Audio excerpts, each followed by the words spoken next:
Welcome to this galaxy far, far away. It's Nick here and we're reviewing Star Wars Flight of the Falcon. Now it's all Star Warsy, but don't get too excited because Rogue Squadron or Battlefront it is not. This is quite a bad game. Anyway, published by THQ in 2003 and developed by Pocket Studios. It's a space shooter and I've had to turn the music off because, well, although it's a little bit tinny, we'll probably get done for a copyright strike if we leave it on. But Chewbacca's still there. Hooray! Now this game you must pilot the Millennium Falcon first of all, Han Solo's pride and joy. There's 14 missions in this where you don't just get to fly the Falcon. There's an X-Wing and a trench run on the Death Star. And also on Tatooine you have to guide some sort of land speeder without getting blown up within a time limit. The box says highly detailed environments and ships. Well, yeah, screenshots, this game doesn't look too bad, but overall the playability, it's very, very long-winded. The first mission is the Millennium Falcon. We're coming up to Tatooine and we will destroy a number of TIE fighters before we can actually land. Now this goes on forever. Right, here's the Millennium Falcon, here we go. The sounds of the TIE fighters are good, I'll give it that. Now the crosshairs there are very weird because they don't seem to change in relation to the ship, so I can't tell if I'm aiming at something in the distance or far or close by or anything, so that's very awkward indeed. It's bad crosshair positioning. Yeah, frustrating and slow. Now this wouldn't have been too bad if it only lasted maybe a couple of minutes. Maybe you had to destroy 10 TIE fighters and that was it. But they're not easy to destroy and it takes ages. Well, we just blew up one there. Now I believe the green circular thing represents our strength, and down the bottom there is how many TIE fighters we've got left to destroy. We've got some missiles as well we can launch by hitting the B button, but if we take too long, Imperial shuttles will turn up and the occasional Star Destroyer. A little bit better with the Star Wars music because that can make anything good, or most things. But I'm just going to weave left and right here shooting randomly and hopefully we'll have a bit of joy. Well, that's him, that's another one blown up. Yes, it's all a bit random. Oh, there's a power up there, let's see if we can get that. What's that going to do? I think that was an extra missile we just picked up. But pointless firing them at the TIE fighters. I think only Han Solo could like this game. Now, if you've just seen it first of all, you think, what's Nick going on about? This game doesn't seem too bad. Well, imagine gameplay like this going on for a quarter of an hour. Yes, and that animation wasn't good close up. Like, there's an Imperial shuttle, let's launch a missile if we can. Boom! That's then blown up. Now, there should be a power up there, which should either be an extra missile or improved firing capability. I've always wanted to fly the Millennium Falcon. I think I did on a game roundup at once. But I still haven't bought Star Wars Battlefront. You might be able to fly the Falcon on that, that'd be good. Right, an extra missile. Now, we haven't got too much power left, and the green bar down the bottom there, how many TIE fighters left to go, is still quite high. We're going to be here for quite some time. Right, new life. Do we have to start right all over again? Great, that's great. Now, in this game, there's no save feature. Brilliant. So it does give you a password every now and again when you complete each episode, and due to the length of each stage, miles too long, it will take you absolutely hours. So the replay on this is very, very, well, non-existent, I would say. Like that planet, that's nice. Tatooine's below us. Also as well, I've got a minor gripe with the control mechanism. Normally on flight sims, you pull down to go up and down and up to go down. Do you? I don't know, but anyway, whatever it is, it's the opposite here, which makes it awkward to line stuff up. Your success seems a bit random. The excitement of Star Wars is waning for me here. Highly detailed environments and ships.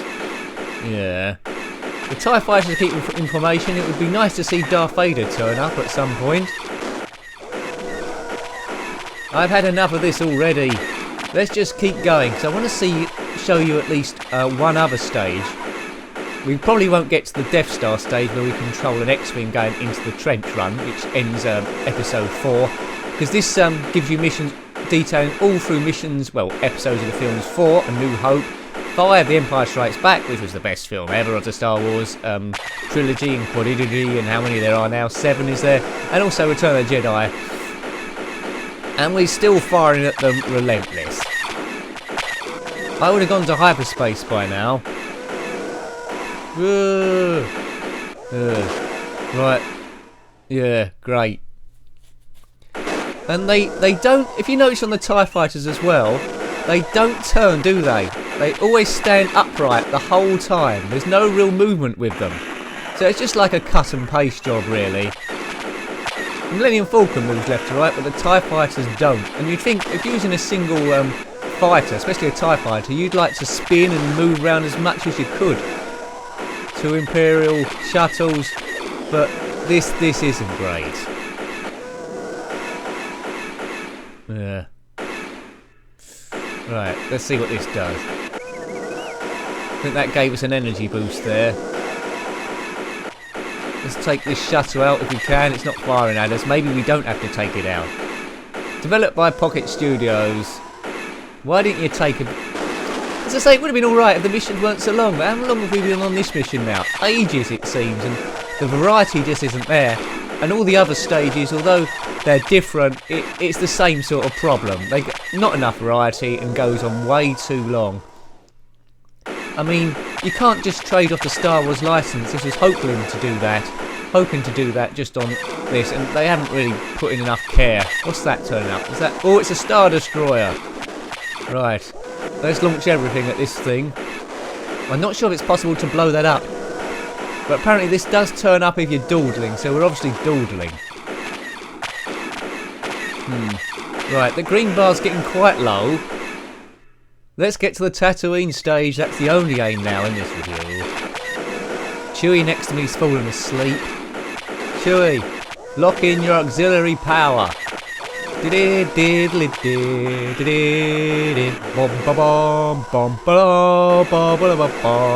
hasn't improved it either, has it? Look at those TIE fighters, cut and paste. Looks like it's been designed on a paint program, moving left and right. I don't know what the budget was of this game, but not very much. What percentage of the budget was this game compared to how much money Star Wars has made? I'm not sure George Lucas would have improved for this game. Yeah, so if you've got an option to play Rogue Squadron or X-Wing, or even Battlefront, pick any of those before this one. This isn't the worst Star Wars game I've ever seen, but it's just frustratingly slow, it's clumsy, and it's lagging, and I don't know. The sounds are good, but they always will be, won't they? Because they're lifted directly from the film. Come on, that green bar is about a centimetre left of it. Come on, just these TIE fighter pilots, they were born to die. Come on, let's do this thing. Right, there's one. There's another one. Oh, mate, what's it? One more ship to shoot? Or maybe 2? Yes, no, yes, no. I'm the worst flyer of the Millennium Falcon ever, I think. That's it, we've done it, have we? We've done it! Hyperspace. Woo! Great. I'm 1 in a million. Sometimes I surprise even myself. Mission complete. Right, now, we get to Tatooine in this land speeder based one. Well, basically, it's like a narrow maze. We have to keep avoiding the scenery. Elude the Imperial pursuers and meet Han Solo at the docking bay before the stormtroopers arrive and the time runs out. Well, we might do that, we might not, but Tatooine's just a small spaceport, but this makes it look like it's the size of the Atlantic Ocean. Here we go. Check out this 3D engine. Boom. Yeah, don't crash into the scenery, right? Right. Now check out the frame rate of this baby. The green bar represents how much time we got left. See how often the scenery repeats. Right, there we go. It's repeating. It's repeating. It's still repeating. Oh no. Was it worth getting to this? I don't know. Yeah, this is very clunky. The Game Boy Advance isn't designed for 3D games, but handles some better than others due to clever programming. This. It's attempting too much. Right, how we doing? The stormtroopers everywhere. They should have just put up a roadblock, I think. Oops. Maybe they don't need to. I can crash into the scenery quite capably on my own. Is that game over? No, we got another life left. Moss Eisley. Boom. Burr. Oh, oops. And this is where I die, do I? One more life. I've got lots more lives. No, it says lives times 0 on the bottom left. This is it. So we don't do it now. We're never going to do it. In this galaxy far, far away, we've got C-3PO on board, R2-D2. I don't know who's driving this thing. Is it Luke Skywalker or old Ben Kenobi? Whoever they are, they need to go a bit slower. Right. Why couldn't have Han Solo met us a bit closer by? He couldn't have parked further away. The bloke's an idiot. Oh, we weaved through there somehow. I thought we was a bit close. It's very narrow down here, but thank goodness there's no one walking about, or we'd probably run them over. No dinosaurs or anything. We're not doing too bad here. I don't think there's an option to speed the speeder up. C-3PO's not saying anything. Normally you couldn't shut up. Oops. Boof. And I'm dead. Oh dear. So that's the end of Star Wars Some Hope. New Hope. Yeah, continue. I don't think we will, to be honest with you. What did you think of that game? Star Wars, Fly to the Falcon. Well, yeah, I hoped you, oh, what's going on here? Game over. What's up with that breathing? Darth Vader, are you ill? I think he might have tuberculosis. Don't know what's going on there. Well, anyway, I hope you liked having a look at that game. That was Star Wars Fly to the Falcon, published by THQ in 2003. Please remember to rate, comment and subscribe. Until next time, well, this isn't a very good game, this is it really? Watch your mouth, kid, or you're gonna find yourself floating home. Ah, shut up. Until next time, goodbye. Goodbye.